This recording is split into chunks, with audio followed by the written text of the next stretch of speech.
কয়েকদিন আগে ধুলিয়ান পুরসভার চেয়ারম্যানকে কংগ্রেসে যোগদান করিয়ে বিতর্কে মুখে পড়েছিলেন অধীর চৌধুরী। এআইসিসি ওই যোগদান স্থগিত রাখতে বলেছে। আর সেই আবহে ফের কায়েস শেখ নামে এক তৃণমূল পঞ্চায়েত সদস্যকে যোগদান করিয়ে বিতর্কের মুখে পড়তে চলেছেন অধীর চৌধুরী। কারণ অধীর চৌধুরী স্বয়ং মঞ্চে নিজেই বলছেন যে কায়েস মস্তান, অর্থাৎ মস্তানকে দলে নিলেন অধীর চৌধুরী। এবং আজকের এই যোগদান ফের এআইসিসি স্থগিত করবে না তো, সেটাই সবচেয়ে বড় প্রশ্ন হয়ে দাঁড়িয়েছে। আমাদের থেকে তারা আজকে আমাদের সঙ্গে এসে যোগদান করে আগামী দিনে এই শহরকে এবং এই জেলাকে কংগ্রেসের জন্য আরও শক্তিশালী সংগঠন হিসেবে গড়ে তোলার জন্য সচেষ্ট হতে চলেছে। এটা দেখতে পেয়ে খুব ভালো লাগছে। আমরা দেখতে পাচ্ছি সব কালো চুলের ভিড় এখানটায়। আমরা কিন্তু আগামী দিনে এই মুর্শিদাবাদ জেলায় কালো চুলের ভিড় দেখতে পাই। কালো চুলের ভিড় আমাদের পার্টিতে সংগঠনে যেন ছেয়ে যায়, তাহলে কিন্তু মুর্শিদাবাদ আমরা ফিরিয়ে আনতে পারব। রবিকান্ত এসছে, কায়েস এসছে, একা কায়েস মস্তানকে দিয়ে সব হবে না। কায়েস মস্তানকে এখন আমরা নেতা বানিয়ে বাইরে বাইরে ঘুরাবো।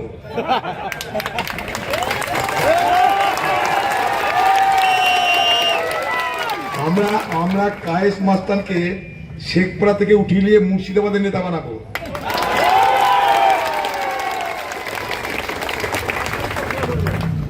কায়েস আগে আমাদের সঙ্গেই ছিল, ওকে দিয়ে আগে আমি ট্রেড ইউনিয়ন করাতাম।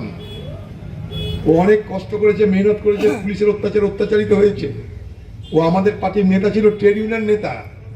পুলিশের অত্যাচারে আমরা তাকে সামলাতে পারিনি। সেও সাধারণ পরিবারের ছেলে, নিরাপত্তার কারণে সে চলে গেছিল তৃণমূলে, আর কিছু না। নিরাপত্তার জন্য, পুলিশের থেকে রক্ষা পাওয়ার জন্য সে তৃণমূলে গেছিল। আমি জানি, ওই পাড়াতে আমি বড় হয়েছি। ওই পাড়াটা আমার নিজের হরিদাস পার্টি, জমিদারি, শেখ পাড়া, এগুলো আমার নিজের পাড়া। এখানে আমি বড় হয়েছি। আগে যখন পুলিশ হুঁকাতো তখন পালিয়ে ওখানে ঠেক নিতাম। ওখানে তখন পুলিশ যেত না, কাদা থাকতো। বর্ষার সময় কোনো মামুর যাওয়ার ক্ষমতা ছিল না। পুলিশ যাবে কেউ আজকে আসতে পড়তো পুলিশ, আর আমরা ওখানটা চুপ করে পুলিশের থেকে বাঁচার জন্য শেল্টার দিতাম। এবার আমরাই বিপদ ঘটালাম, এমন সব পাকা রাস্তা করে দিলাম, এখন গড়গড় করে পুলিশ যাচ্ছে সব জায়গায়।